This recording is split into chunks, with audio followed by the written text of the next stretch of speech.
Olá, olá, seja muito bem-vindo a mais um podcast da Axiom Saúde é Negócio. Hoje a gente está num ambiente muito especial, né, Marcelo? A gente está aqui no nosso patrocinador, a Nexco, escritório de assessoria em investimentos, especialmente para médicos.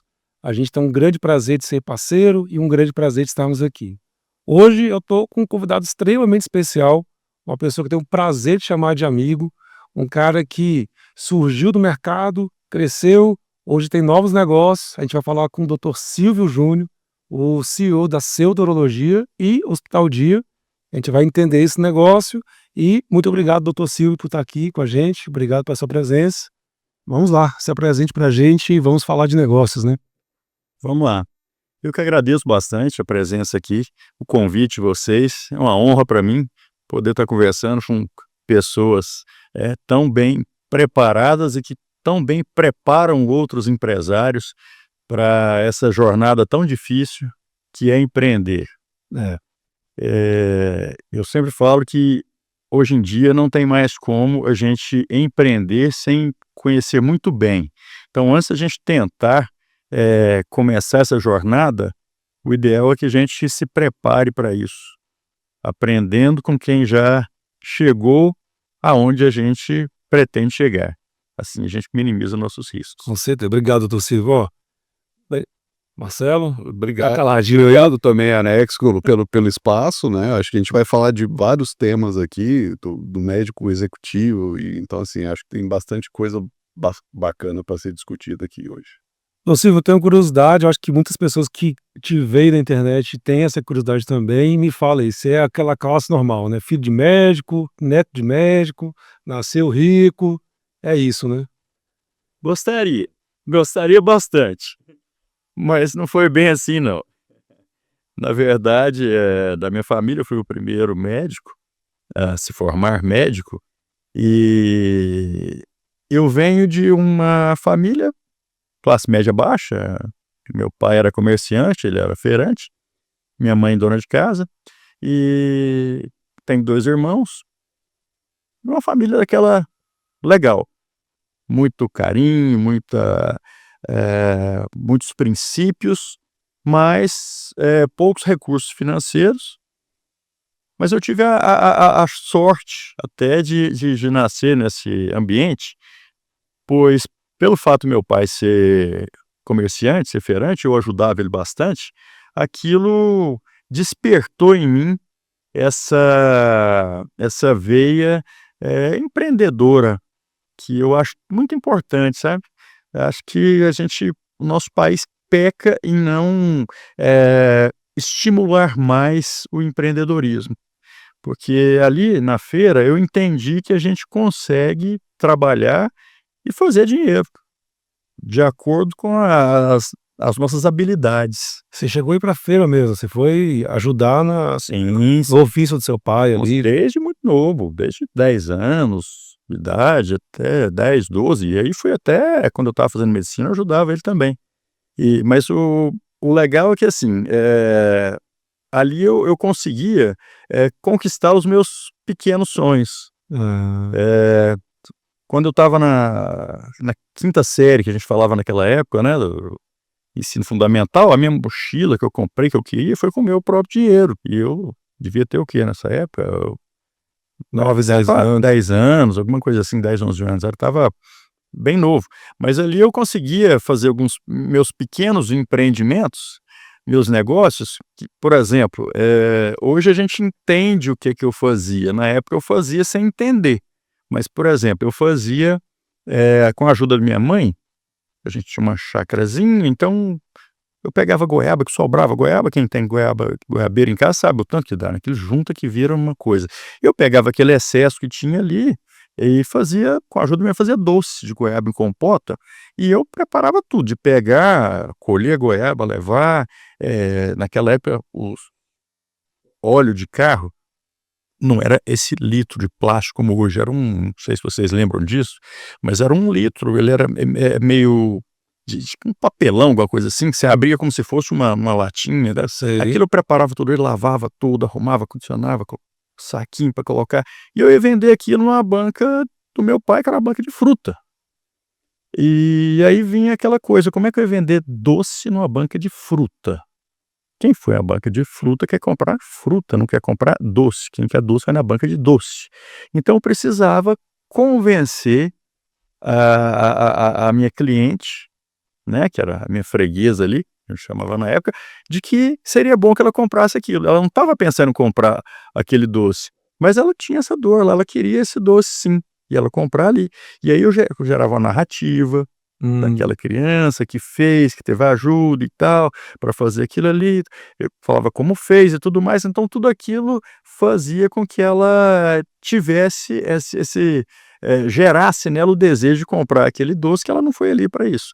E no dia a dia é assim, né, no empreendedorismo, a gente tem que entender o nosso cliente, saber o que ele precisa, o que pode ser bom para ele, né, mesmo que ele não esteja sabendo naquele momento que ele tem aquela necessidade ou aquela dor, mas a gente, né, tem que entender bem de pessoas, né? E aquilo me deu muita bagagem para isso, de lidar com pessoas diferentes, né, com todos níveis e sempre tentando chegar naquele objetivo e era concretizar a venda. Na feira é muito dinâmico, né? Sai um, entra outro, é fila, tem que ser rápido, tem que Sim. passar trocos rápidos, não pode errar Essa essa pontinha básica ali. com certeza, com certeza. Muitos fundamentos que você aprende ali. Mas no fim a medicina não que seja dinâmico nesse sentido, né, mas o médico também atende muita gente. Em Sim. um consultório, quantas pessoas você não atende num dia, né, num período, no negócio, então deve ter te dado uma boa bagagem para isso. Certeza, eu acho que em última instância, assim, qualquer coisa que você se propuser a fazer, qualquer negócio, você vai lidar com gente, com pessoas. Às vezes eu vejo alguém falando assim, não é difícil mexer com gente, eu vou mexer com animal, vou para uma fazenda, tá, mas quem vai te ajudar a cuidar dos animais? Sim. Você vai comprar a ração, de quem? Você vai vender esse animal para quem? Você vai mexer com gente, não tem como, não existe você não lidar com pessoas. Então, acho que uma das principais habilidades é você aprender a entender o outro, a lidar de uma forma mais natural com pessoas no seu dia a dia. Isso é o fundamental para que a gente comece a ter um resultado satisfatório. Inclusive, uma curiosidade que eu tenho, assim, você estava na feira, seus 10, 11 anos de idade, aí você podia ter pensado em abrir um comércio, uma rede atacadista, qualquer outra coisa já ligado nessa área aqui, por conhecer do dia a dia, né? Pelo menos tem uma visão ali, logística, frigorífico, tinha muita coisa no meio do caminho. Onde é que, vou fazer medicina? Não foi uma coisa assim já pensada lá atrás não, não foi, e eu confesso a você que se eu for dizer para você, quando foi que teve o estalo, talvez eu não saiba precisar. Eu já quis ser muita coisa. Quando eu era bem pequeno, eu falava que eu queria ser guarda. Eu quero ser guarda. Bonito homem, cara, né? Eu achei, né, o uniforme, né, o poder, aquela coisa e tal. Depois eu resolvi que eu queria ser caminhoneiro. Vou ser caminhoneiro. E aí foi passando o tempo, aí comecei a estudar, né, estudando, e meu pai sempre incentivando ao estudo, né, ele nunca falou: não, você vai trabalhar aqui ou ali", não, tem que estudar. Tinha que ler um livro todo mês, tinha que estudar bastante, aquela coisa toda, e aí surgiu a ideia de fazer direito, sempre tinha algum estímulo, né, um tio que era engenheiro, eu admirava, e pensei: "Não, vou fazer engenharia", aí outro: "Direito, não, vou fazer direito". E, na minha vida eu tive 2 problemas, que envolveram a minha saúde, que eu acredito que foram os, Divisor de água ali, né? que me motivaram a ir para esse lado, que assim, eu quando tinha uns 12 anos, mais ou menos, acho que já com essa veia de querer ser cirurgião, eu tinha extraído um dente, tinha aqueles pontos que eles davam, e aquele pontinho estava ali, eu passando a língua há muito tempo e tal, já tinha uns dias, eu vou tirar esse ponto. E peguei uma tesourinha, coloquei na pia de casa, da cozinha, dentro de uma vasilha, coloquei álcool e fogo. Gosto bonito, só que o fogo do álcool ele é meio claro, você não vê, ele é meio azulado, você não vê. Eu pensei que tivesse acabado. Eu peguei o litro de álcool naquela época, assim, não era o álcool a 60%, 40% de hoje, não. Era Menino sozinho em casa. toda história. Coloquei e nisso o álcool veio, percebi. O fogo veio no álcool. Eu coloquei na mesa e estava ali tranquilo. Quando eu olhei, aquilo estava prestes a explodir. Corri, aqueles queimou todo. E aí, hospital, aguenta uma história de queimadura, eu sou de Goiânia. E raspagem, meses e meses, e fiz terapia e tal, até que recuperasse disso. Então, isso me expôs durante um bom tempo a questões médicas, ao hospital, a médico, a enfermeira e tudo mais. Um pouco mais adiante, já com 15 anos, eu tive um apendicite supurado, um caso grave, que me rendeu 2 meses de internação contínuas e 2 cirurgias. Então, de novo, tempão, quando eu voltei para casa, eu já estava estranhando minha cama. Tinha acostumado com a cama do hospital, que levantava, baixava, né? Eu estava achando, achei casa, essa cama não é legal igual aquela do hospital.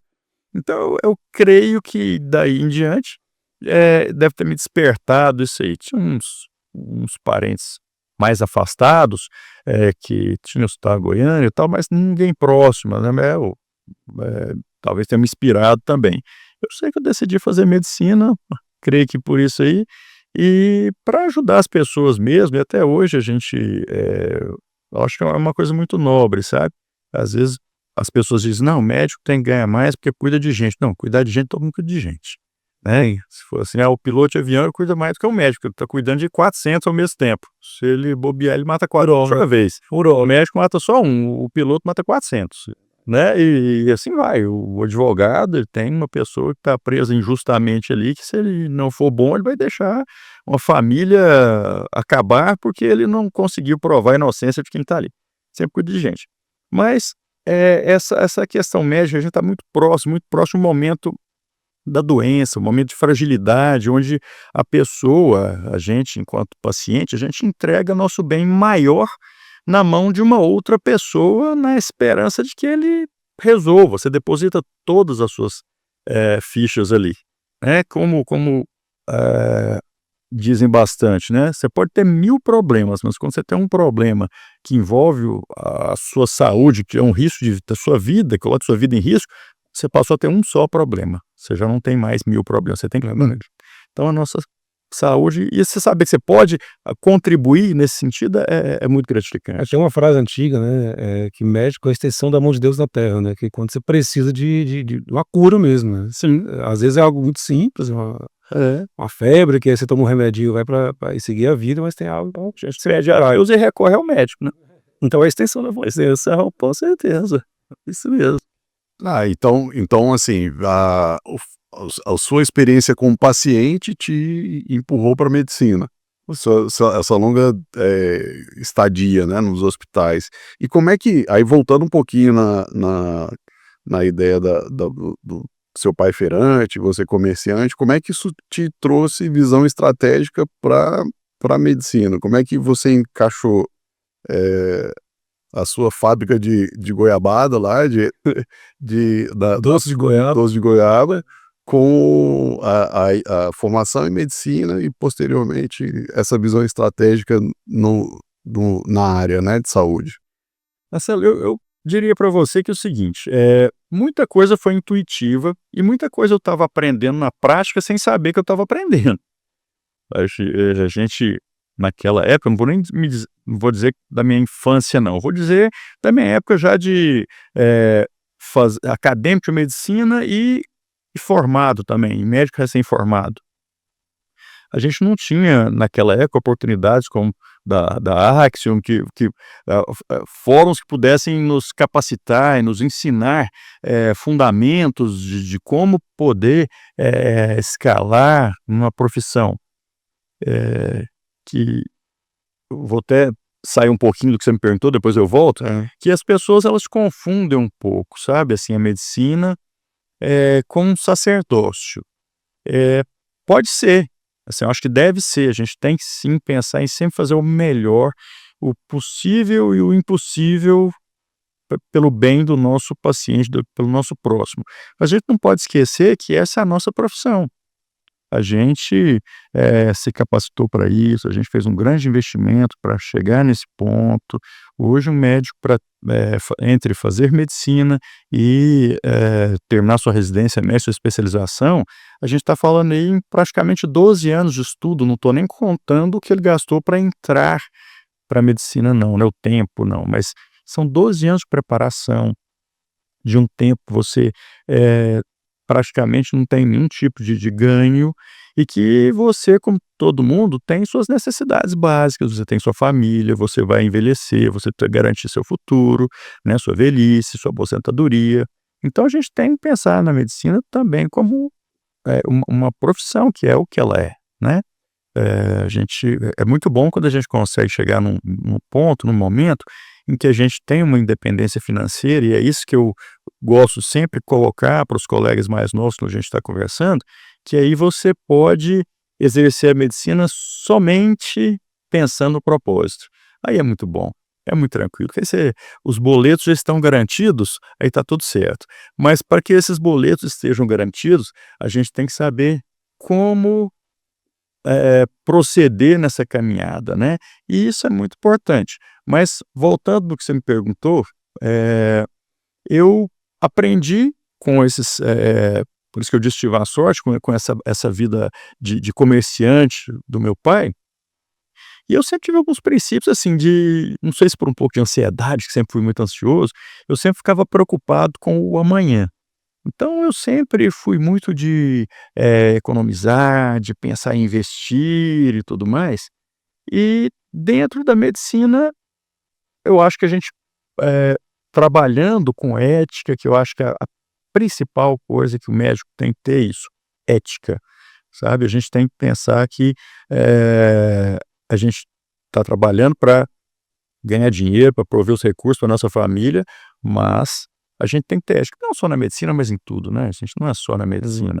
E aí eu acho que eu fui pegando esses conceitos, desenvolvendo, e hoje, quando a gente participa dessas reuniões e dessas mentorias, né, desses masterminds, a gente acaba vendo que tudo aquilo que eu fazia sem saber eram princípios, tudo aquilo tinha nome, só que eu não sabia que tinha nome. Era De instintivo, foco, né? disciplina, determinação, resiliência, eram coisas que fazia de uma forma instintiva, mas que às vezes a gente não para pensar que são fundamentais para nossa alavancagem. E você fala muito disso, né, doutor Silvio?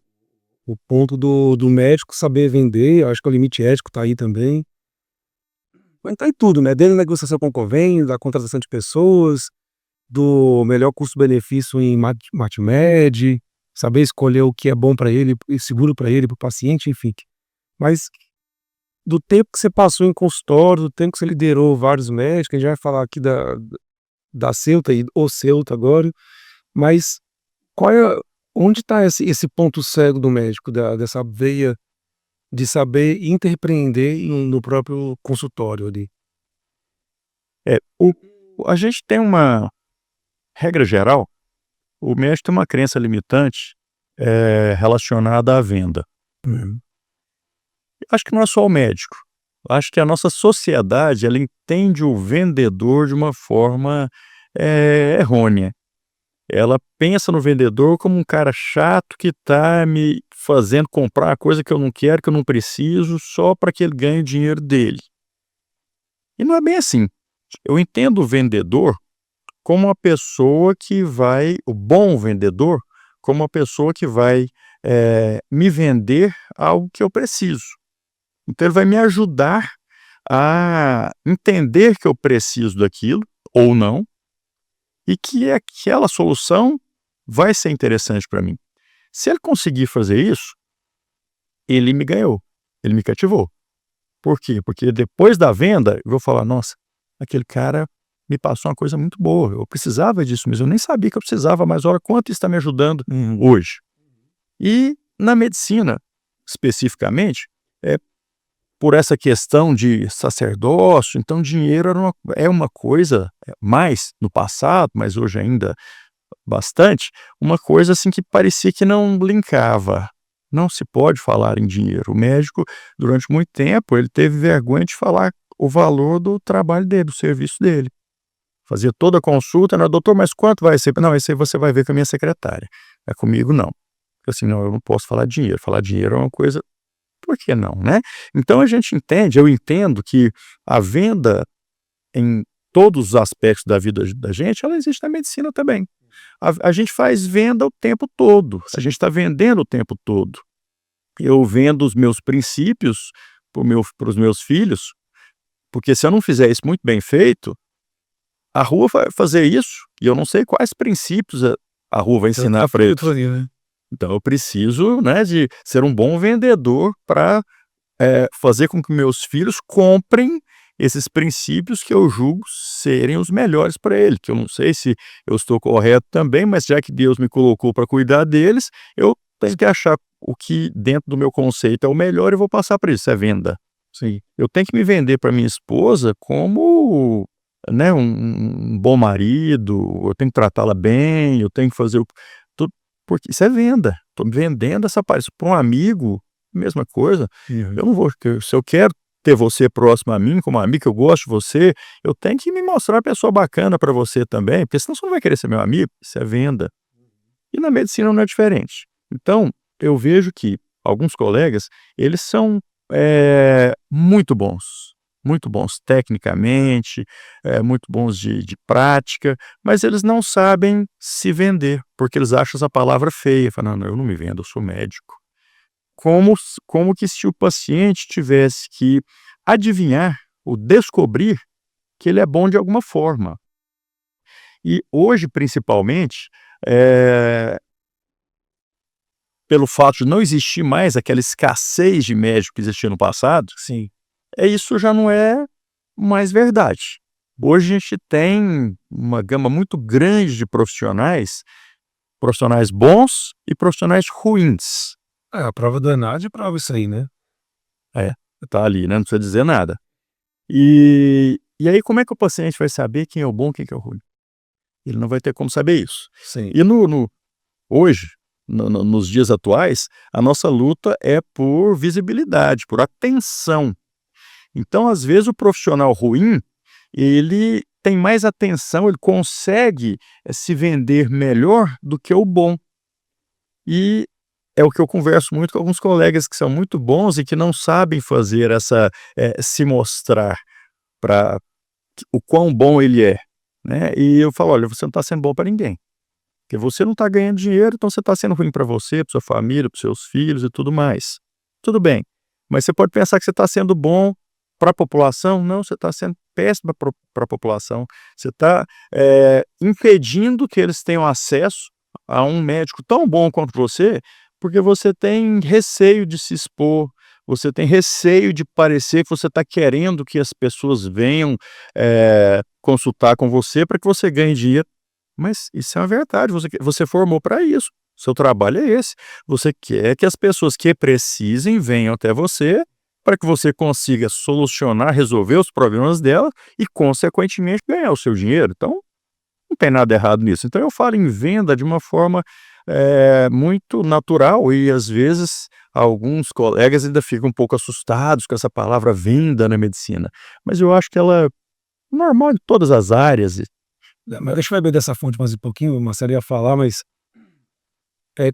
assim, hoje você está mais como executivo do Ceuta, mas quando você atendia no consultório, como é que é o dia a dia? Né? Você é urologista, cheguei lá com uma situação, como é que é tem essa curiosidade, assim, agora eu quero saber agora na prática, né? Se eu fosse um paciente, inclusive eu tô fazendo um check-up lá no Ceuta, tá? Da manhã eu tô lá. Bom, mas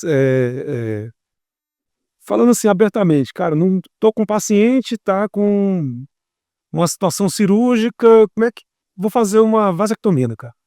Fica mais fácil. Eu vou te falar assim, bom, como é que eu atuava quando estava na assistência e como eu acredito, né, não sou dono da verdade, mas como eu, Silvio, acredito que a coisa deve acontecer. Primeiro, a questão da empatia. Eu acho que assim, aquele médico do passado que era uma pessoa que estava num nível que não, tem que ser uma coisa, tem que ter empatia, a pessoa tem que chegar, você tem que ter um sorriso no rosto, você tem que ter um abraço, você tem que conversar com ele, saber da vida dele. A pessoa, o paciente, quando chega ali, ele às vezes ele quer conversar, e às vezes ele só está precisando de conversar, Sim. sabe? Ele precisa desabafar, precisa contar o que está acontecendo, e você vai ouvir, ouça o paciente, tá? Ele já vai gostar de mais, metade do tratamento já foi, só de você ouvir o paciente. Sim. Então cria esse rapport, cria essa conexão com o paciente. Isso eu acho que é muito importante. Agora, eu vou voltar na questão que nós estamos falando aqui de negócios, né?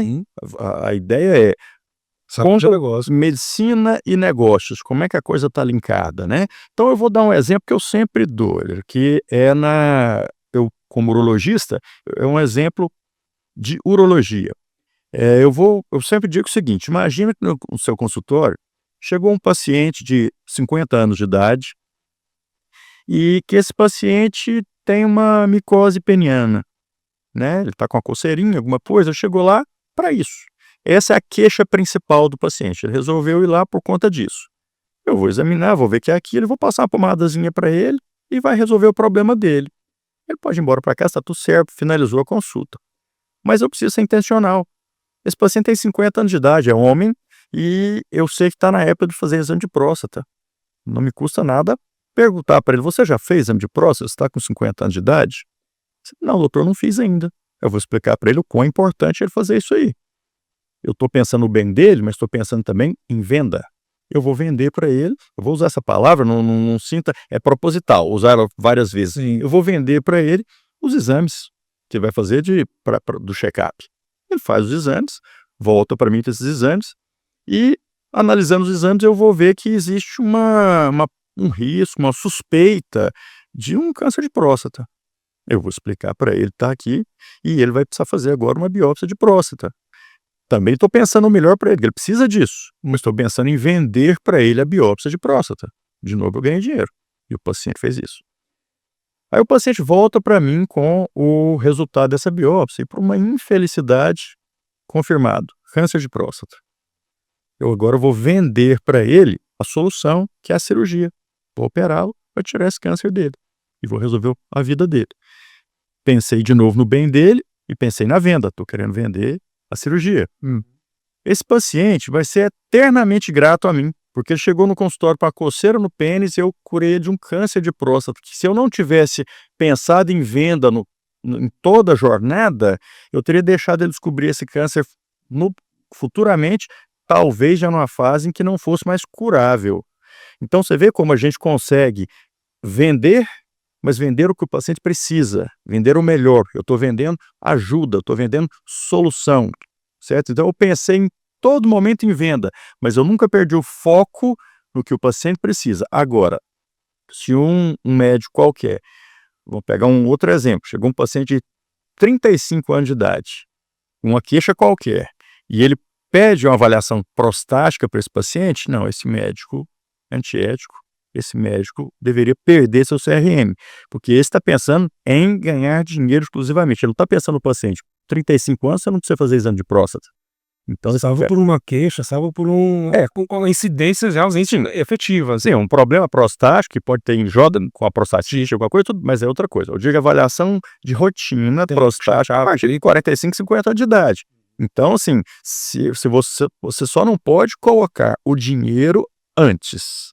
Você tem que pensar que você é médico, essa é a sua profissão, você ganha dinheiro com isso. E como é que eu vou ganhar dinheiro com a minha profissão sendo um bom médico? Como é que eu vou ser um bom médico? Sendo um médico ético, um médico que gere essa conexão com o paciente, que o paciente sinta segurança. O que a gente vende, na verdade, é uma palavrinha só. A gente vende confiança. O médico vende confiança. Se você chegou, eu posso falar para você, esse médico aqui é o melhor do mundo. Você chegou lá, você não teve confiança nele, você não vai fazer. Você não vai entregar sua vida na mão dele. Você não confiou. Sim. Por mais que alguém esteja te falando que ele é bom, eu falo, não sei, não achei legal, não confiei. Né? Então é onde está a questão da venda. Eu acho que você tem que, primeiro, eu tenho um filho, meu filho mais velho está fazendo medicina. E eu falo sempre, filho, a primeira coisa, seja bom. Então, nesse momento que você está agora fazendo medicina, seja bom. você vai fazer um bom curso, você vai fazer uma excelente residência e especialização, e aí depois, quando você tiver nesse patamar que eu considero o básico, o basal, quem tiver abaixo disso deveria estar fora do jogo, né? A hora que você for realmente bom, aí você pensa como é que você vai vender essa coisa boa que você tem, que as pessoas precisam disso. Tem muita coisa, né, Marcelo e doutor Silvio, que o próprio CFM flexibilizou muito no marketing médico, né? Isso, sei lá, a gente está falando de 15 anos históricos aqui, tudo era proibido, né? Você podia falar só que era médico que atendia no lugar tal, basicamente era isso, né? E colocar seu CRM ali, né? De consultar se você pode. Hoje a cartilha do CFM de marketing médio era muito pesada, né? Sim. Eu sempre fazia um paralelo com a operadora. Você via nos postes pregado plano de saúde a partir de R$ 99, ou seja, quem vende o serviço médico podia botar um preço em qualquer lugar e o médico em si não podia. Eu acho que isso existe um limite ético aqui. Sim. O Dr. Silvio falou muito de venda ética, né, Éder? Eu acho que a Axiom é um ecossistema de aceleração em saúde com duas pessoas extremamente conhecedoras do mercado. Eu estou há mais de 20 anos, o Éder mais de 18 anos, e você tocou num ponto aí que o médico, às vezes o médico que não é tão bom, às vezes está aparecendo mais do que o médico bom, e a responsabilidade do bom se mostrar como um vendedor, né? Eu acho que é um desafio que a gente traz hoje para dentro da nossa casa, por isso que a gente começou essa série de podcasts, de se expor um pouco mais, porque a gente tem visto muito no mercado pessoas que nunca mexeram com saúde, nunca geriram nada em saúde, vendendo curso para a área da saúde. Pessoas muito grandes, que aí eu acho que não convém nem a gente colocar aqui, mas só para falar de venda ética. E no lado da medicina, uma boa venda traz isso que você trouxe, traz a cura, traz um melhor tratamento, né, acho que traz um benefício muito grande. Ainda aqui na Axiom, a gente defende muito, enxerga no futuro da saúde, né, nas teses que a gente vê na saúde, o hospital dia como um ponto de futuro. E aí A gente acredita que é o próximo passo da consolidação em saúde, né? é um movimento que vem para ficar, pensando em eficiência, pensando nas fontes pagadoras, né? E aí eu queria entender, assim, aí agora já falando um pouco de Ceuta, o que é empreender? Você tem uma clínica e agora você está pensando numa continuidade dessa clínica, né? Como é que é? A estrutura da Ceuta, enquanto clínica, eram 3 unidades, né? E aí depois agora você criou o Ceuta, que é o Hospital Dia. Contar esse movimento e por quê, né? Que Eu conto um apareceu. pouquinho da história. A primeira coisa que eu te falo assim, é muito prazeroso para quem é empreendedor como eu ver a evolução. E eu posso dizer assim, do fundo do coração, sem nenhuma demagogia, que mais importante do que o retorno financeiro é ver o crescimento. Nós começamos a clínica Ceuta de urologia em uma área de 40 metros quadrados. E nessa área de 40 metros quadrados, acreditem ou não, tinha um consultório, uma recepção, uma sala de procedimentos, uma sala de recuperação pós-procedimentos com sedação e uma sala para litotripsia extracorpórea, que na época foi a terceira máquina do DF, uma tecnologia de ponta que nós levamos para Taguatinga na época, e todo mundo falou, são malucos, que é isso? Taguatinga isso, não tem nem tradição em urologia, isso aí era muito caro. Aí fizemos tudo isso aí, tudo com financiamento, lógico, não tinha dinheiro para nada, e começamos numa coisa bem pequena. Começamos, eram você e quantos sócios, só para eu lembrar. Nós éramos 5 sócios, na aberta. Eu lembro que você teve uma conversa que teria que ter mais um, porque senão ia dar empate. Era meio STF o negócio ali.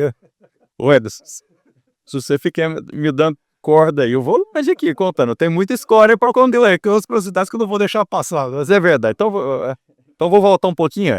A ideia da clínica surgiu não da minha cabeça, vou dizer assim, eu nunca pensei em ser servidor público, nada contra, acho que cada um tem a sua, né, mas mesmo no seu perfil, mas eu sempre quis, assim, mesmo fazendo acho que Goiânia, eu sou de Goiânia, e lá também não tinha muita, como Brasília, que aqui o funcionário público é muito forte, né? Goiânia não era tanto assim, e até por ser uma família de comerciante, eu nunca pensei nisso.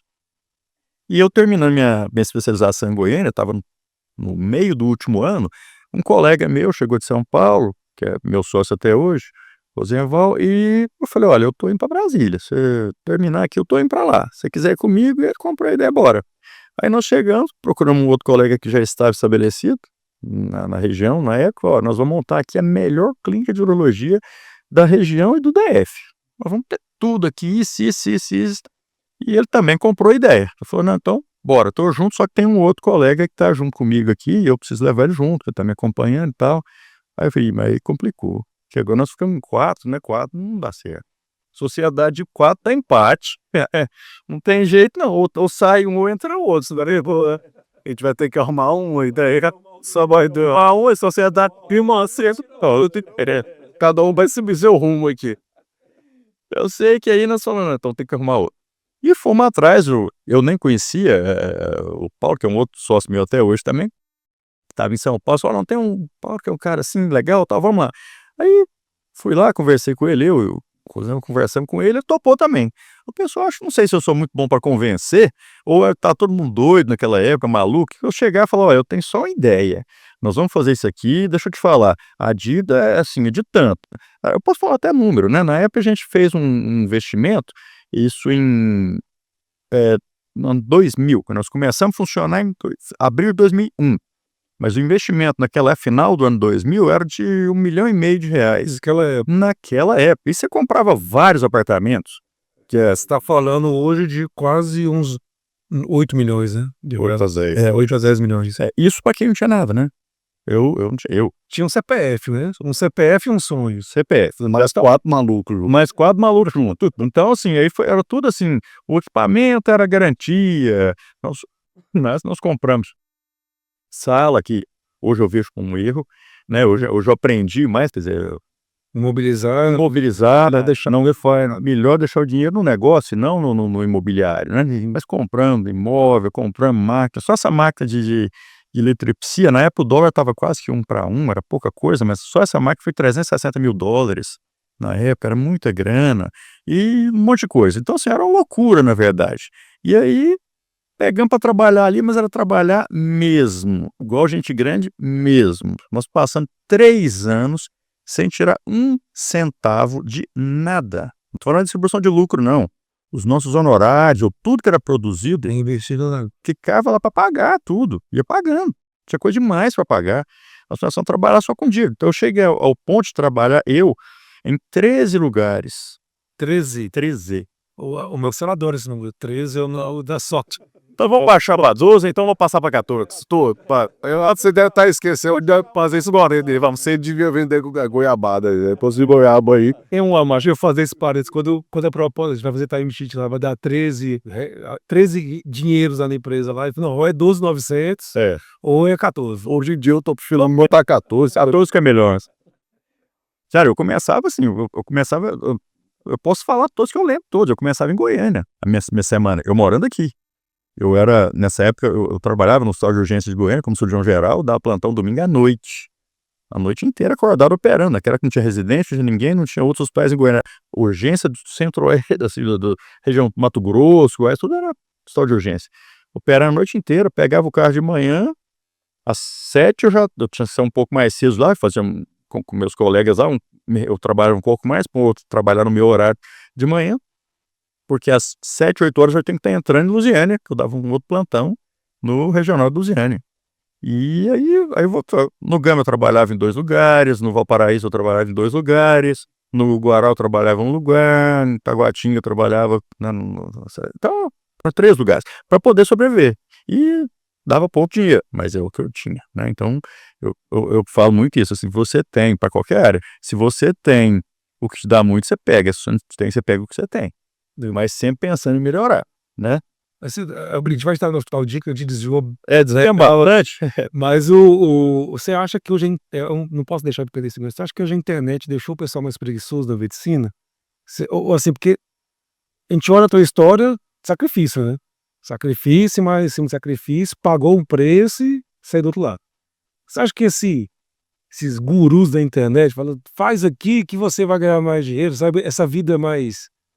Ou tem um pouco de verdade ali, ou tem muito quem não tá no risco, quem fez skin the game mesmo, tá falando muito e a pessoa tá ouvindo. Até extrapolando isso, tem médico recém-formado fazendo mentoria.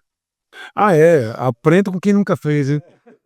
Então, só para fazer um gancho aqui, porque assim, eu já vi médicos recém-saídos de residência, já, ó, aprenda, sabe? Começa a ensinar. Aprenda a encher sua agenda com o Instagram, né? E o cara nunca fez, né? Você como professor está te ensinando a contratar, se você contratou com a sua vida? Nenhum, eu sou professor. Mas você está me ensinando a contratar, você não contratou ninguém? Ué, mas... Não, mas eu li que é assim. A última foi ótima. Alguém me ligou um dia desse querendo fazer um curso para me ensinar a vender. Falei, cara, acho que você pode ensinar muita coisa, mas acho que para me ensinar. Você tem... O que você já vendeu? Me conta aí. Mas, enfim, eu acho assim, respondendo a sua pergunta, eu confesso que eu nunca parei para pensar na causa disso. A gente vê que é uma questão geracional, né? A gente vê que hoje em dia, assim, poucas são as pessoas que estão dispostas mesmo a pegar e escalar. E talvez essa seja a explicação, quer dizer, essa facilidade que é colocada na internet como sendo existente, a gente sabe que isso não é verdade, ela talvez leve as pessoas a pensar que não, hoje não precisa de esforço mais. Quero reforçar isso aqui, por exemplo, hoje com toda a sua experiência de mais de 20 anos aí empreendendo na saúde, a gente vai passar para o hospital dia finalmente, mas se você fosse começar hoje de novo, né, assim, cara, só tem o conhecimento e o telefone. Você acha que seria mais fácil? Ou você teria que fazer todo esse corre de novo? Se eu tivesse o conhecimento de hoje, Não tem dinheiro. Você não tem dinheiro. não tem dinheiro, mas tem conhecimento. O conhecimento é o telefone. Vale muito mais que dinheiro, né? Conhecimento vale muito mais do que dinheiro disparado. Eu acho que seria muito mais fácil. Eu teria feito coisas diferentes, com certeza. Os princípios seriam os mesmos. De ter um objetivo. Eu sempre tive um objetivo. Eu falei, eu sabia onde eu queria chegar. Então isso é a principal coisa. Mas às vezes você sabe onde quer chegar, mas você não tem foco. Você fica desviando. Então, assim, você tem que ter objetivo, você tem que ter um foco, você tem que ter determinação, você tem que ter resiliência, porque nada é fácil. Você não pode parar na primeira queda, você tem que cair, levantar, porque você vai chegar lá. Então, com esses conhecimentos, eu com certeza teria chegado mais longe. Não vou dizer que assim, eu teria sido mais feliz de alguma forma, não é isso. Mas assim, pensando em escalar, se a gente for conversar aqui, eu falo vários erros que eu tive, que conhecimento de hoje eu não os cometeria e teria me levado mais adiante. A pergunta foi essa porque, assim, para transferir conhecimento é importante ter vivido, né? Sim. Porque o que a gente vê de animador de torcida e não é brincadeira. Mas vamos lá, como é que foi essa história aí do Hospital Dias? A gente não vai falar do seu. Vamos falar então. A gente gosta de conversar demais. Então é o seguinte, o Celta, ele foi, a Celta Urologia, né, o Celta Urologia, então surgiu comunidade, a gente abriu a segunda unidade e durante muito tempo a gente ficou com essas duas unidades.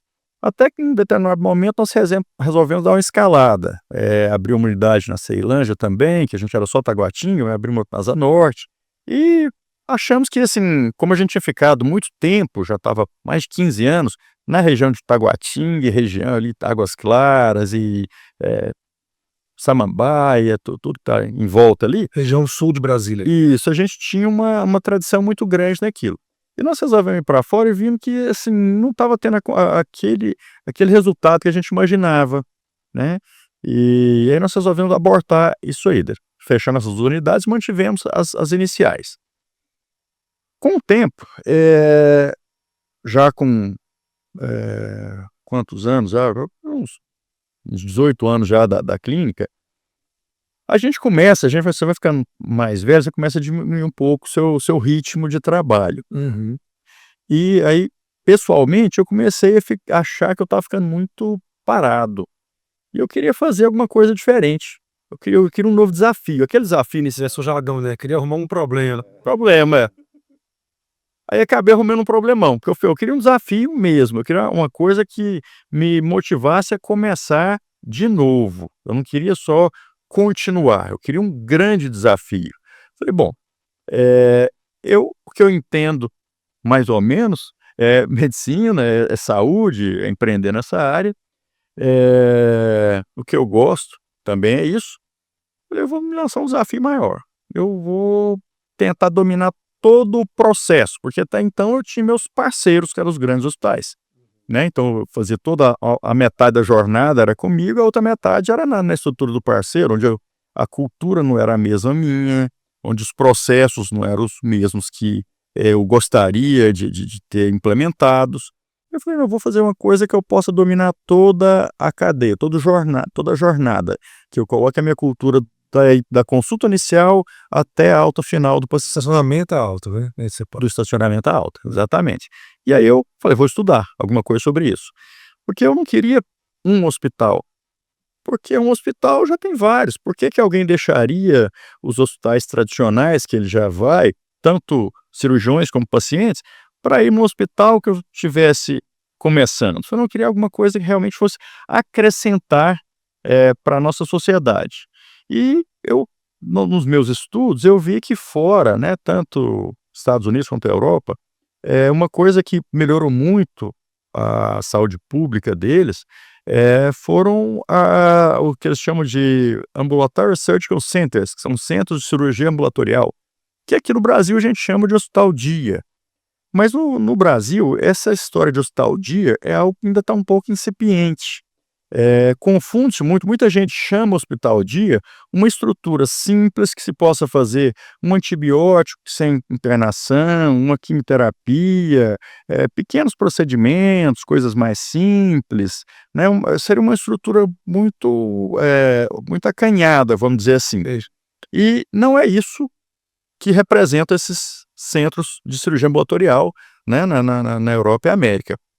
São hospitais convencionais, hospitais como outros, mas com alguma particularidade, que o paciente deve ter alta em, no máximo, 24 horas. Então, para que esse paciente, para a gente ter essa previsibilidade, que o paciente tenha alta em até 24 horas, eu não posso trazer um paciente de alto risco cirúrgico, porque um paciente mais alto risco cirúrgico, ele provavelmente vai precisar de uma observação por mais tempo, ou talvez ele precise fazer um pós-operatório de uma UTI. Então, a elegibilidade para o hospital-dia seria um paciente que a gente chama de asa 1 e 2, começa uma escala anestésica, que são riscos mais baixos, né? Tem até 4, 5, e que tem a pressão de alta até 24 horas.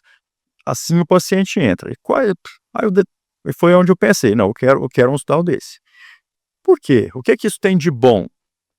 Nós precisamos melhorar a assistência e salvar a saúde suplementar.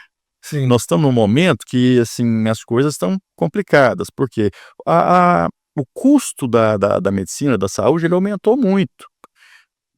Porque novas técnicas, novas tecnologias, e isso tudo onera muito, né? Pensa o custo de um robô, uma cirurgia robótica é muito melhor que uma aberta que a gente fazia há 30 anos atrás, mas é muito caro aquilo ali. Medicamentos são muito caros, tem antibióticos que custam 10, 15 mil reais uma dose que você tem que tomar mais de uma por dia.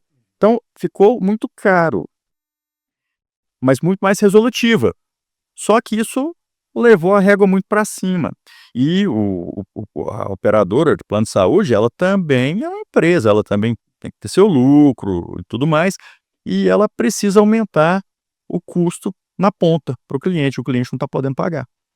Certo? Então, qual que é a única solução que a gente tem? Porque esse cliente que não paga, ele vai ter que ir para o SUS, que já não está dando conta da quantidade de clientes que ele tem hoje. Imagina se as pessoas que hoje utilizam a saúde suplementar tiverem que recorrer todas ao SUS, seria um colapso total. Sim.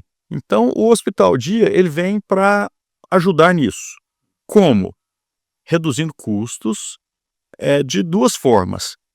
A primeira é que quanto menos o paciente fica hospitalizado, isso gera menos morbidade. O paciente, por mais tempo em um hospital, ele tem mais risco de adquirir uma infecção hospitalar, está exposto por mais tempo àquilo ali. Ele tem mais probabilidade de ter uma queda, porque ele está num ambiente que não é o dele. Ele não está acostumado que essa cadeira está do lado e aquela coisa está ali, ele tem mais chance de queda. ele tem mais chance de desenvolver crise de ansiedade, né? Então, mais morbidade. Quanto mais morbidade, mais custo, porque você vai ter que tratar também aquilo, vai gerar mais gasto, com mais consultas, com mais exames e tudo mais. Sim. O paciente ansioso, ele está no hospital, está demorando no hospital, ele começa com uma dor no peito, uma precordialgia, e aquilo já desencadeia um protocolo de dor torácica, porque você não sabe se ele está infartando, ele só está ansioso. Se eu estivesse na casa dele, ele estava bem assistindo a televisãozinha dele, tranquilo, mas ali ele está ansioso, aí você vai ter que fazer aquele monte de exame, chamar vários profissionais para descartar um possível infarto, que essa ansiedade não teria desencadeado esse sintoma se eu estivesse em casa. Uhum. Então tem isso. Além do que, no hospital dia, pelo fato de que o hospital dia não pode ter um pronto-socorro, ele não pode ter porta aberta, porque senão você perde a previsibilidade. Como é que eu tenho porta aberta e falo, não, só pego quem tiver asa 1 e 2 puder ter alta das 24 horas. Não, se ele chegar, eu tenho que atendê-lo. Então tem que ser só eletivo. Com isso, eu não vou trazer também pacientes com infecção, porque em cirurgias eletivas você não pode ter infecção, não pode estar nem gripado. Ou seja, a nossa flora bacteriana ela é infinitamente menor, porque eu não trago para cá pacientes já colonizados com bactérias multiresistentes e quase infecciosos que vão aumentar esse risco. E pensando em redução de custos, essa jornada mais curta, ela também faz com que a gente tenha um custo mais enxuto. A gente não precisa ter uma série de estruturas que existe em um grande hospital que não são necessárias para aquele procedimento, para aquele momento, como UTI. Aliás, essa é uma grande objeção, né, das pessoas. Falar, mas será que é seguro operar no hospital dia? Não tem UTI. E se eu precisar de uma UTI? Aí é onde eu explico o seguinte, a UTI em si, ela não agrega nada de segurança ao centro cirúrgico. Qualquer problema, qualquer intercorrência que você tenha no centro cirúrgico, ela precisa ser resolvida dentro do centro cirúrgico. Então, o seu hospital dia, ele tem um centro cirúrgico igual ou às vezes melhor do que um centro cirúrgico de um outro hospital convencional. Então, ali você precisa ter pessoas capacitadas, preparadas, você tem que ter equipamentos, tecnologia com redundância, que equipamento estraga, então você não pode estar refém de um só, quem tem nenhum, certo? E protocolos muito bem definidos. E o hospital dia tem protocolos para isso, protocolos de anestesia, treinamentos da equipe toda. Então, pode ter uma intercorrência? Claro, pode e vai ter sempre. Só não existe intercorrência ao local que não esteja fazendo nada. Mas se houver algum tipo de atendimento, de procedimento, vai ter intercorrência. E você tem que estar preparado para isso. Tá, mas você teve a intercorrência, resolveu a intercorrência, mas é um paciente que você acha que ele precisaria de ir para uma UTI, para ficar em observação, mais um dia, 2, 3, alguma coisa assim. Qual a diferença de estar em um hospital dia que não tem a UTI ou no hospital convencional que tem a UTI? A diferença é que no hospital convencional, como você não previa essa necessidade de UTI para aquele paciente, naquele momento você vai ter que ligar na UTI e pedir uma vaga de UTI, que normalmente, que geralmente, você não vai conseguir naquele momento. Por quê? Porque a UTI hoje, até para que ela seja viável, ela tem que ter mais de 90% de ocupação. Ela tem que ter pacientes ali. Então, eles estão sempre abertos a receber pacientes de fora, porque tem que ter ocupação máxima. O custo é muito elevado de se manter uma UTI. Você, com 70% de ocupação, você fica no prejuízo. Então, ela quase sempre está lotada. E você vai ligar lá e falar, doutor, tranquilo, nós vamos tentar conseguir aqui, assim que eu tiver uma vaga, eu te aviso aí. E, às vezes, recentemente, minha enfermeira teve um problema desse, foi para o pronto-socorro de um grande hospital aqui da cidade, e ela tinha indicação de UTI, ela ficou das 8 da manhã às 8 da noite esperando vaga no UTI nesse hospital, porque ela estava no hospital que tinha UTI. E no hospital dia? E lá no Celta, como é que funcionaria? Resolvido a intercorrência no centro cirúrgico e percebendo a necessidade de UTI, nós vamos acionar a UTI móvel, o serviço que nós temos, e eles vão transferir para primeira UTI que a gente conseguir que tem vaga ou para aquela que a família do paciente deseja. Então eu vou ligar para o hospital, você tem vaga agora? Não, agora não tem. Para o outro? Não, tem.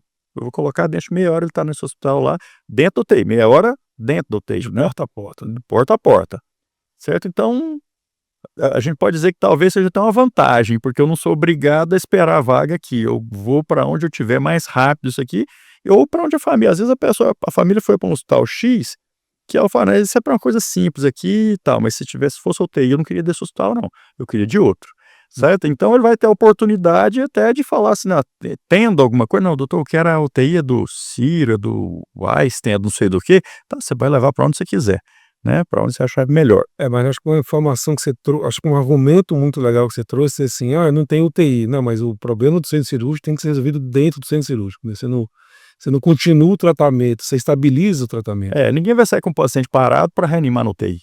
Tá. Você vai reanimar? Uma intubação difícil você não está conseguindo, não vai ser na UTI, você vai resolver. Muito pelo contrário. As dificuldades da UTI para um acesso venoso, para uma intubação difícil, eles chamam o anestesista do centro cirúrgico, chamam para ajudar a gente aqui que não está conseguindo. Então, dentro do centro cirúrgico, você tem o profissional mais capacitado para cuidar de emergências. O anestesista, eu brinco, é o seguinte, é o cara que antigamente falava que estava lendo um livro, hoje ele está no celular dele, né? Tá tudo correndo bem, tá tudo no modo automático, você tá voando como piloto automático. Pip, pip, aquela coisa tudo certinha, tá lá, vendo, marcando a próxima viagem dele, vendo como é que tá. Apitou, ele joga tudo, cai para cima e resolve. Quer dizer, ele é aquela pessoa que está acostumada com isso, ele está acostumado a sair da frequência cardíaca 70 e passar para 150 assim, em segundos, ele tem que resolver. Na UTI não, na UTI você chega com o paciente já estabilizado, você conta o caso para o intensivista, ele olha, não está certo, pode colocar no leito 3, daqui a pouco eu vou lá olhar. E aí ele vai conduzir. A UTI é para acompanhamento do paciente, né? Mas na emergência, na situação de risco, é o anestesista que vai resolver ali. No nosso caso, no Celta Hospital Dia, a gente conta também, até que mais por uma precaução, com um leito de unidade semicrítica dentro do centro cirúrgico, até para que a gente possa manter esse paciente ali, se por algum motivo ele precisa, basicamente para a sala cirúrgica, porque a sala é uma UTI. A sala cirúrgica tem tudo, você tem ventilador mecânico, você tem tudo que você precisa ali dentro, né? Até um pouco mais, tá tudo ali dentro. Então, se você falar, não, eu preciso que ele fique aqui na sala, vai ficar na sala. Você tem o equipamento e o anestesista de plantão para aquele paciente, né? Ele tá muito mais amparado do que um leito de UTI, né? Eu vou aproveitar o gancho, você falou do anestesista aqui, para dizer também de um diferencial nosso, que, assim, eu quis colocar sempre diferenciais. Eu queria que, de alguma forma, as pessoas tivessem um estímulo para se direcionar ao nosso hospital. Então eu queria algo diferente. O que é que não tem, que aqui a gente tem? Você falou da anestesia, eu lembrei. No nosso serviço, o plantonista é o anestesista. Então, lá nós temos isso. O anestesista ele vai estar sempre no hospital. O anestesista que fez a sua cirurgia, ele vai te acompanhar. Então, se você tiver que pernoitar, o anestesista pernoita com você. Se você operou de manhã e vai embora à tarde, ele vai estar. Então, esse tempo todo, a pessoa que sabe do seu caso, desde a consulta, da avaliação pré-anestésica, que acompanhou a sua cirurgia, o intraoperatório, ele vai também estar com você no pós até que você saia. E isso é uma coisa muito boa, porque assim, normalmente nos hospitais a gente tem um hospitalista, um médico hospitalista, né? Alguém que está ali, que geral, um geral, uma pessoa que está lá, às vezes até pode ser recém-formado ou não vou fazer julgamento aqui, mas é um médico, tem um CRM, pronto, está resolvido. Eu, como diretor técnico do hospital, eu só preciso que ter um CRM, você pode entrar ali. Mas no nosso caso, a gente deixa quem está para avaliar esse paciente é o próprio anestesista. Isso faz com que você consiga prever algumas coisas, evitando a evolução. Então, às vezes, um sintoma qualquer que o paciente está apresentando naquele momento, uma pessoa mais experiente, como anestesista, que fez a cirurgia, viu o que aconteceu, se sangrou, se não sangrou, como é que foi, ele vai chegar lá e já vai saber, não, isso aqui não está certo, já vamos tomar uma providência logo. Coisa que um outro que não está sabendo nada daquilo, só é médico, vai chegar, vai ver aquela dorzinha e fala, passa uma dipirona para ele, vamos ver se melhora. Né? Daqui a pouco tempo agravou um pouco mais, aí sim ele vai perceber que tem que tomar alguma medida, mas aí já agravou um pouco mais. Alguém que tem esse conhecimento, ele já vai antecipar. Fala, não, isso aqui não está indo bem, não. O senhor vai chegar, já vamos resolver logo. Sim. Então isso traz uma segurança muito maior, sabe? Então, o nosso foco hoje é esse. O foco do Celta Hospital Dia é na exclusividade. A gente não trabalha com volume grande. O Hospital Dia não conversa com grande escala. Não dá. Você pode replicar o modelo. Você pode fazer um segundo, um terceiro, um quarto. Mas você pegar uma escala muito grande, você perde o core da coisa, que é essa proximidade, que é essa exclusividade e que é refletida em segurança. Quanto mais próximo do paciente, mais segurança ele vai ter. Sim.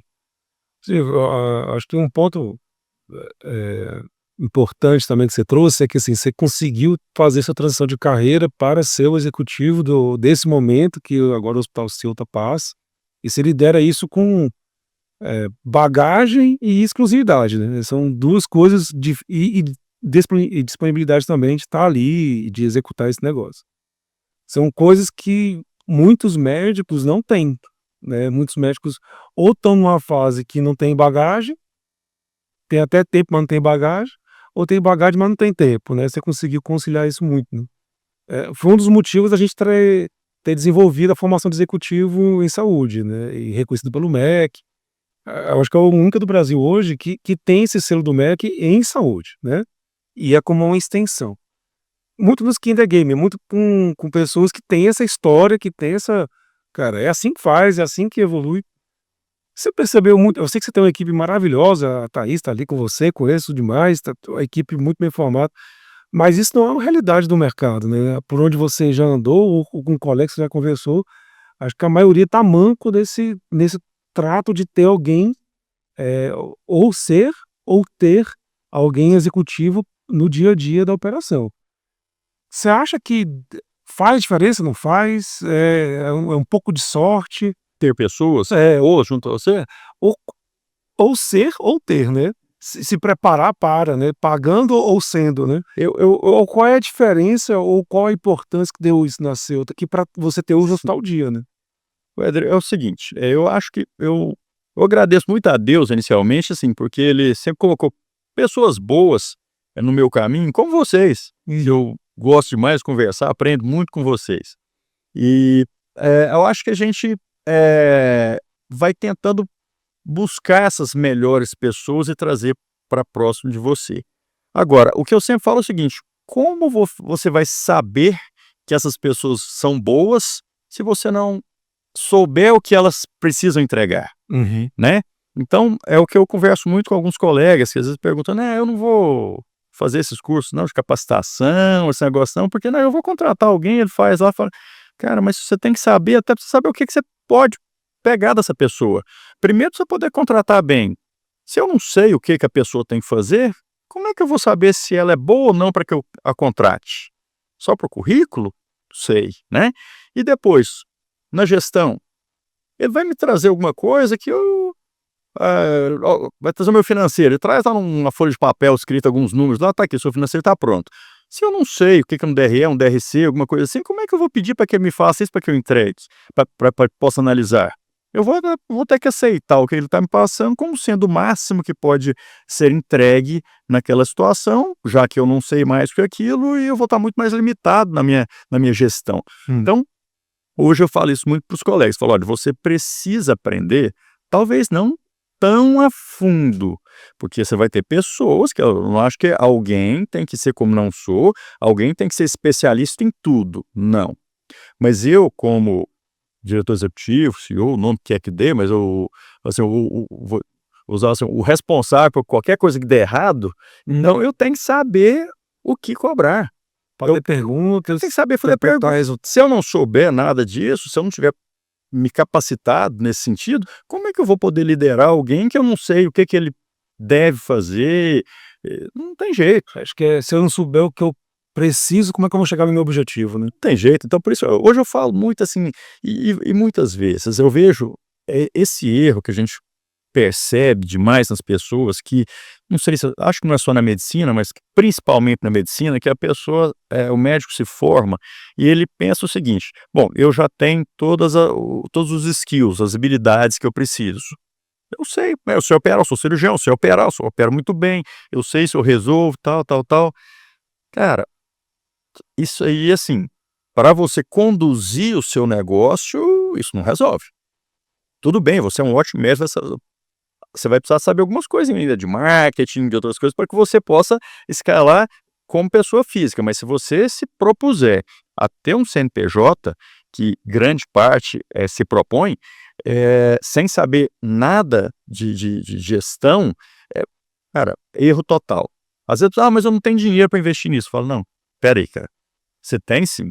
Você tem X dinheiro, tira um pedacinho dele, se capacita antes de você começar. Porque provavelmente você vai otimizar esse restante do seu dinheiro aqui. Porque se você não fizer isso, você tem grande chance de perder todo o seu dinheiro. E o seu tempo, que é o mais valioso. Porque não tem nada mais valioso que o tempo. Quanto Na média, o tempo é estoque, né? Sim, dá para todos nós, né? Tem muita gente que fala que tempo é dinheiro. Não, tempo é vida. Dinheiro serve para outro. Tempo não. Acabou. Já era, meu amigo. Então, a gente vê assim, quantos colegas, eu já tô, né, eu já tô sênior, vamos dizer, né? Eu sou 45 anos, e então eu vejo colegas que chegaram, às vezes, nesse mesmo momento, e que não fizeram a cartilha como deveriam, e hoje fala, cara, e agora? Eu tô na cidade, como é que eu faço? Agora eu já não tô tão jovem mais, como é que foi? Esse tempo esquece, você não já se chorar não, tá, mas só pensa pra frente. Você pensa que você vai ter mais 20 pela frente, que se você não pensar agora, daqui a 20 anos você vai estar chorando de novo, que aos 55 você não pensou em alguma coisa, e com 75 você está com dificuldade. Então, a hora, enquanto você está vivo, a melhor hora é hoje. Sim. O melhor dia para você começar qualquer coisa é hoje. E não adianta ficar tentando, eu não queria tanto ter o resultado que fulano teve, que o outro teve, mas você quer pagar o preço? Você quer fazer algo diferente? Porque é aquela história, você vai ter resultado diferente fazendo o mesmo? Não vai. Você quer um resultado diferente? Faça algo diferente. Né? Então, vamos lá. O que eu não sei? O que eu preciso saber para isso? Eu não sei. O que eu fiz até agora não é o que eu... Não chegando eu queria chegar. Quem chegou? Fulano. O que você fez para chegar lá? Quer dizer, vamos aprender com quem? Com vocês estão empreendendo há quanto tempo? A gente está há tanto tempo nessa área e a gente tem alguma coisinha para contar. E eu, sinceramente, eu tenho um prazer enorme de transmitir conhecimento. Tem mesmo. Prazer enorme. E um grande prazer que eu tenho é quando alguém que eu pude orientar de alguma forma chega para mim e fala, poxa, ó, consegui fazer aquilo tal. Bom demais, né? Dá uma sensação de dever cumprido, fala, nossa, eu consegui contribuir de alguma forma, né? Retribuir tudo aquilo que eu ganhei no passado, né, cara? Isso é muito, muito gratificante, muito gostoso. Cara, tem um lance que a gente tem estudado bastante, Ciro, que é o que você falou, assim, vai ter que empreender, vai ter que abrir uma PJ, antes de fazer e tal, se forma, invista em conhecimento, mas tem uma curva que a gente está estudando bastante, que é o seguinte, cara, 75% dos médicos e enfermeiros estarão fora do mercado hospitalar daqui a 5, 6 anos. Aqui é uma Copa. Por um simples motivo, mão de obra e leito, né? E corpo clínico aberto também tem limite, o centro cirúrgico tem limite, né? Você já está com muito médico ali para operar e tal. Então, forçadamente, necessariamente, fatal, escolha a palavra aí, mas você vai ter que empreender. Então essa geração de agora, que entrou na faculdade agora, quando terminar a graduação, vai ser obrigado a empreender. E as pessoas não saem preparadas para isso, mas acham que sabem, né? Que é só abrir uma PJ e montar um Instagram e vai dar tudo certo, né? Agora vai voar, né? Então, assim, contratei o pessoal aqui do marketing, abri uma clínica, fiz uma mega de uma reforma, coloquei mármore, coloquei ar-condicionado, Pronto. Agora é só tirar foto e vamos para cima, né? Como é que é aí? Não vai ser assim. A medicina teve uma característica durante muito tempo, que foi a escassez mesmo. Poucas faculdades de medicina, o acesso era muito difícil, então tinha-se poucos profissionais. E então a remuneração era muito boa pelo fato de que, lei da oferta e procura, né? Você tinha pouca oferta de médicos, exato. Frente à procura, os ganhos eram melhores. Eu digo que hoje a medicina ela passou a ser uma profissão como qualquer outra, que eu acho que deve. Eu acho que é assim que é o certo mesmo. Esse é o certo. Sabe por quê? Se eu te falar uma profissão qualquer, eu não quero colocar uma aqui para não, às vezes, mas Fica comparando. para não ficar comparando. Mas se eu falar, ó, Imagine um profissional que faça tal coisa. Você já tem uma ideia dele na pirâmide social, socioeconômica. Você já imagina, ele está mais aqui, ou ele está mais aqui, alguma coisa assim. Mas se eu falar para você assim, eu vou colocar um outro agora que eu vou. Se eu falar para onde você imagina que está um cara, ele é catador de latinhas. Você vê, não, um cara que está puxando um carrinho ali e tal, tal, tal. Esse cara ele pode virar um empresário, dono de uma reciclagem gigante. Todos os catadores de latinha chegam a isso? Não, mas alguns chegam. Alguns já chegaram e quem quiser pode chegar, né? Então, o que eu digo é o seguinte, eu falo isso muito com meu filho até, porque hoje ele tem escutado muito: "Ó, a medicina acabou, agora daqui a pouco vai estar dando Uber mesmo e tal". Eu falo: "Filho, eu não duvido não, eu acho que muito provavelmente isso vai acontecer mesmo, como já acontece com várias outras profissões".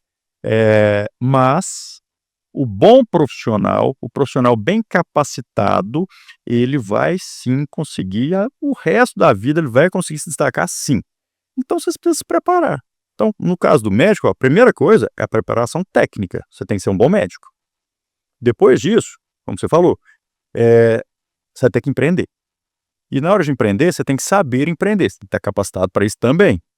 Porque só a sua habilidade técnica como médico não vai te ajudar a fazer a gerir uma empresa. E o médico ele vai ter duas, na minha opinião, ele vai ter duas possibilidades da agora em diante. Para ele ter um bom retorno financeiro, para ele consiga. Não estou falando aqui de ficar. Não é isso, não. Estou dizendo para que ele consiga se manter bem e tal. Ou ele investe no CPF ou investe no CNPJ. Quer dizer, ou ele vai partir para a diferenciação muito grande naquilo que ele executa, né? Ou então ele precisa empreender, né? Só tem essas duas formas. Aquele que ficar no meio do caminho, eu nem sou a cereja do bolo e eu nem tenho uma estrutura que eu empreenda e que possa girar, ele vai ter muita dificuldade. Então você tem que escolher o seu caminho aí. E eu sou um ferrenho defensor do empreendedorismo, então eu sou até suspeito, que eu acho que o empreendedorismo, cara, ele é a solução para o nosso país. Com certeza. É a solução, sabe, assim, as pessoas podiam ter um salário melhor. Cara, a melhor forma de você arrumar um salário melhor é você gerar escassez naquilo que você faz. Então, assim, se eu tenho uma proposta de um emprego para ganhar, sei lá, um dinheiro, mas se eu empreender, eu consigo ganhar 5 dinheiros daquele. Então, se alguém quiser que eu deixe de ganhar 5 dinheiros empreendendo para trabalhar para ele, me paga os 5 dinheiros. Porque por um dinheiro eu não vou. Eu tenho como ganhar 5 empreendendo. Se a gente conseguisse colocar isso na cabeça de todas as pessoas, de que todos nós somos capazes de conduzir o nosso destino, nossa trajetória, e não ficar dependendo de ninguém, de governo, de outra pessoa, de nada. Eu acho isso é fundamental. Eu acho que às vezes a gente reclama muito. Em plena discussão de 6 por 1, né? Pois Plena discussão de 6 por 1, aí o cara tá discutindo se é 6 por 1 ou não. Então vira empreendedor, que aí você vai trabalhar 7 por 0, né? A por 3 não é assim. Vai como que tinha 14 empregos Pela época, é isso, assim, e as pessoas acham que não são fases, né? Acho que trabalhar para alguém é uma fase, acho que você tem que começar, tem que ganhar o calo, mas alguns escoram nisso como uma estabilidade, né? Que não existe, né? Então, não existe. tem a desculpa, tem a muleta, tem muita coisa, né? Eu acho que tem um conceito também que a gente criou na Axis, doutor Silvio, que é o seguinte: a pessoa que entra na medicina, ou em qualquer profissão, mas falando aqui do nosso negócio, né? Por conta de dinheiro, não vai ficar. Ah, não, ser médico é ser rico. Não estou falando que não vai ser rico, ou vai ser pobre, não é isso. Mas o cara que entra só por esse estímulo, não vai ficar, porque vai vir tanta pancada, vai vir tanto concorrente, tanta gente ruim fazendo marketing bom, tanto convênio achatando mais a taxa. Tem a briga agora do spread, do medicamento dentro dos hospitais. Sim. Como é que vai ficar a oncologia? Cara, assim, de tédio a gente não morre, né? Essa que é a grande verdade.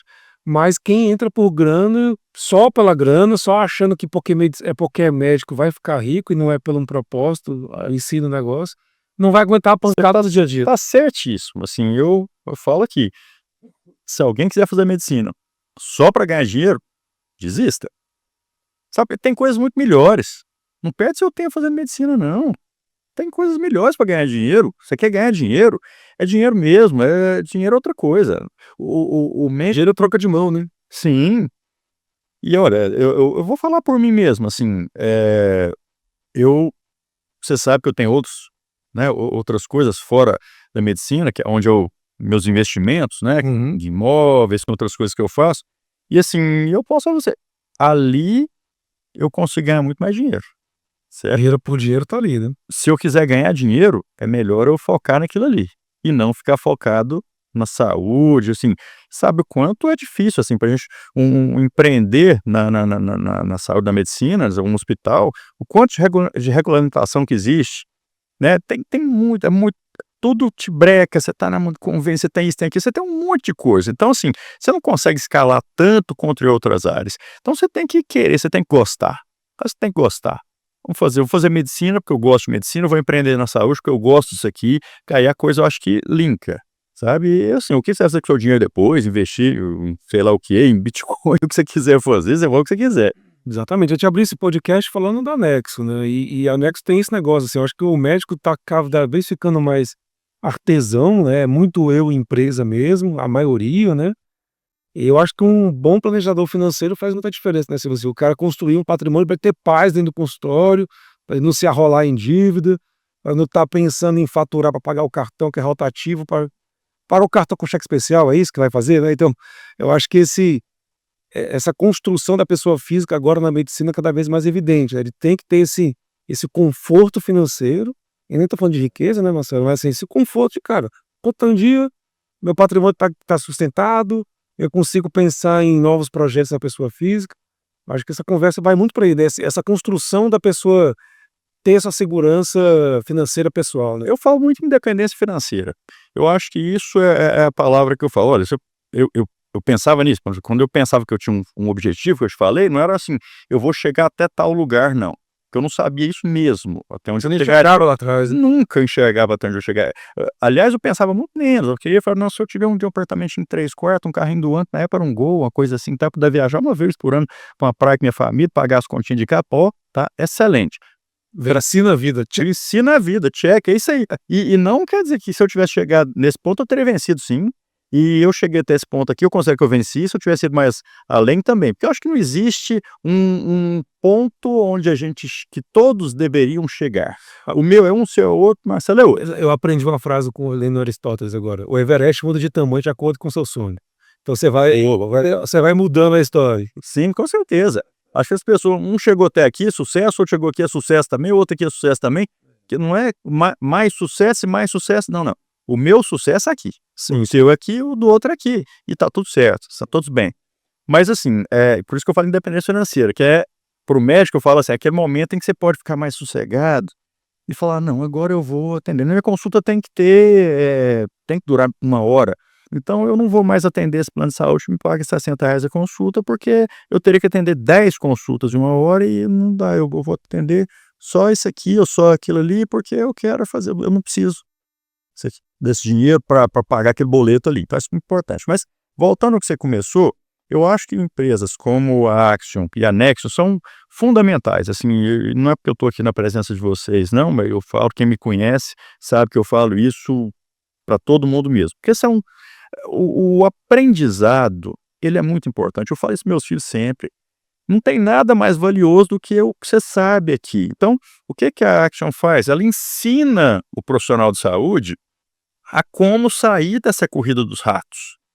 Ele sabe, ó, o caminho é esse, você está no caminho errado.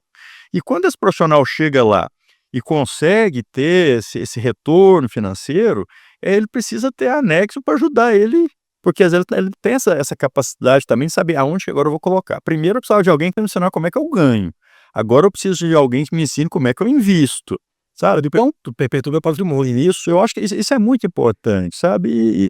Assim, infelizmente tem pessoas com um pensamento muito pequeno em relação a todas as empresas. Eles pensam o seguinte, esses caras estão querendo só meu dinheiro. Eu falo, óbvio que eles estão querendo dinheiro. Todo mundo quer, é de ser trabalho. Trabalho é remunerado.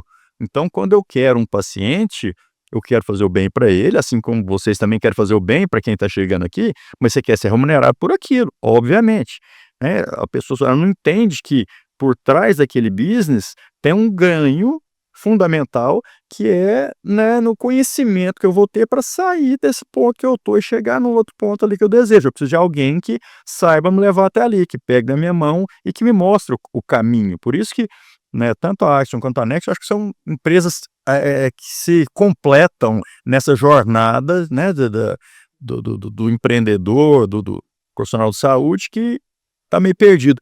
Um exemplo que eu falo sempre é o seguinte: às vezes o profissional, ele, fazendo uma analogia com a bicicleta de marcha, ele pensa que para ele ganhar mais velocidade, ele tem que pedalar mais rápido, mais vezes. Enquanto fala, não, espera aí, se você mudar a catraca aqui, você vai ter muito mais efetividade, você vai dar uma pedalada e a roda vai girar 10 vezes. Então, não é pedalar mais, é só saber mudar a marcha. Sim. Então, na nossa atividade é isso também. Às vezes você está falando, eu vou pegar mais um plantão e mais outro e mais outro. Não, peraí, calma.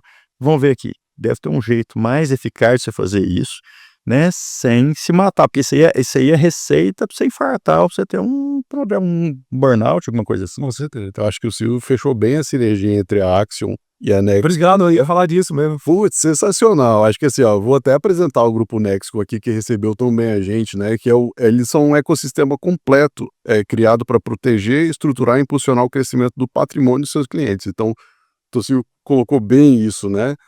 E tem uma abordagem estratégica e personalizada que atua desde a proteção, então trabalha com seguros, com essa questão de proteção, até os investimentos, sempre com foco em segurança, inteligência financeira e visão de longo prazo.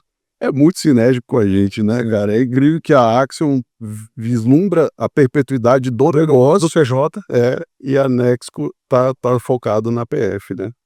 Silvio, eu te agradeço demais. Se a gente pudesse ficar aqui, eu ia ficar muito tempo, mas você é o executivo, tem a agenda fora, o relógio está batendo. Mas se eu pudesse, eu ficaria aqui. Eu acho que mais. Eu tenho tanta coisa para falar e tanta coisa para ouvir, para aprender com você, que se eu pudesse, eu ficava mais. Saúde é negócio, acho que você tem uma bagagem de sucesso, não é à toa, foi com sacrifício, não é herdeiro, mas está deixando herança, né? Isso para a sua família e para outras gerações, está deixando inspiração para outros. É de uma história fascinante, eu compartilho muito disso, porque vim também de uma família simples também, a gente construiu o Marcelo também, tem esse ambiente de sermos pessoas que estamos rompendo a barreira, mas o pessoal só olha o Instagram agora, né? Só olha a gente de cabelo penteadinho, Só vê as pingas. só olha as tonças, ninguém tá vendo, né? Eu sou muito fã da sua história, sou muito fã do que você constrói, já tivemos o prazer de trabalharmos juntos, somos amigos hoje. Cara, eu quero deixar aqui o espaço para você deixar suas palavras de agradecimento, deixa suas redes sociais, o pessoal seguir, e vamos juntos, porque sua agenda tá batendo, você deixou o horário bem claro com a gente. É isso também, né? Executivo não pode perder a hora, né? Tem que ter compromisso. Tem, com certeza. Eu também, eu agradeço demais a oportunidade de estar aqui conversando sobre esse assunto que eu adoro, eu gosto demais. Eu também, se deixasse, a gente ia ficar, se não tivesse o horário aqui, se vocês pudessem, né? A gente ficaria aqui, nossa, dias conversando. Gosto demais. E acho, a gente chega um momento, como você falou, você acha um momento da vida em que a gente começa a trabalhar mais por propósito, sabe? Assim, hoje é o que me motiva muito, sabe? Assim, eu já não estou preocupado, não que eu tenha X dinheiro, tem gente que tem 200 milhões de vezes mais que eu, e eu não tenho, não é isso que me motiva mais, eu chegar naquilo. Hoje é outra coisa, eu quero conseguir isso, transmitir para as pessoas, para as empresas, essa bagagem que eu consegui ao longo do tempo, para que outros possam também trilhar um caminho que seja menos pedregoso, vamos dizer assim, sabe? E eu acho que vocês, com essa iniciativa de vocês aqui, vocês ajudam muitas pessoas, vocês estão de parabéns, é uma iniciativa louvável. E você já conhece, né? Marcelo também já conhece lá o nosso hospital, que fica em Águas Claras, né? O seu Hospital Dia. E eu deixo aqui aberto o convite para quem quiser conhecer esse modelo de negócio, que é uma coisa inovadora, o que a gente tem tido um feedback muito positivo de pacientes, de operadoras plano de saúde, a gente já fomos case nacional em um grande convênio aqui que levou o nosso caso para São Paulo, mostrando o quanto consegue se reduzir custo sem diminuir nada na qualidade ou na segurança do paciente com esse modelo de hospital. E quem quiser nos seguir, puder nos seguir nas redes sociais, né, do @celturologia e o @celtohospitaldia, e o meu @silviojr100. E foi um prazer estar aqui, espero poder estar outras vezes e me coloco à disposição também para a Action, no que eu puder ajudar nos seus alunos, mentorados, estou sempre à disposição, e a nossa estrutura também para quem quiser ir lá conhecer. Obrigado, doutor Silvio. Eu acho que a mensagem é de um médico executivo, eterno aprendiz, né? E que agora está... E a gente entende que a gente tem que aprender com quem já fez, né? Eu acho que é legal ter quem já fez aqui, conversando com a gente, e é o que a gente defende hoje com unhas e dentes. E aí, assim, eu até convido todo mundo a conhecer a nossa formação de executivos na saúde. Clica no link que vai estar aqui no... Não, vai estar em algum lugar aí. Alguém vai ter colocado um link aí. Se aí tiver feito certinho, tem um link. Tem o link. E obviamente, acho que a gente, se puder contar com seu conhecimento dentro, em algum momento, a gente gostaria de... Não, vou dar spoiler, já fechei com o Silvio. O Silvio vai dar aula para todo mundo lá. Por isso, executiva vai ser resolvido. O Silvio, eu sou fã, cara. É de verdade, porque é o cara que faz. É o cara que bota a cara, paga o risco, dá certo ou dá errado, o cara não foge. Vai ser um grande prazer e eu tenho certeza que eu vou aprender muito com vocês e com os próprios alunos. A gente aprende com todo mundo. Verdade. Isso é uma coisa que tem sempre. Humildade. Ninguém sabe tudo e ninguém não sabe nada, né? Todos têm algo a acrescentar e todos têm algo a aprender também. É isso. Pessoal, esse foi o assunto de hoje. Saúde é negócio da Action. Sigam o Silvio, sigam a Celta. Espero que vocês tenham gostado muito. Se não gostou, deixa porque não gostou. Se gostou, fala porque gostou. O importante é aprender e ouvir. Só ganha direito de criticar quem ouviu. Vamos juntos, saúde e negócio. Forte abraço, obrigado Marcelo, obrigado doutor Silvio. Até a próxima. Obrigado, gente.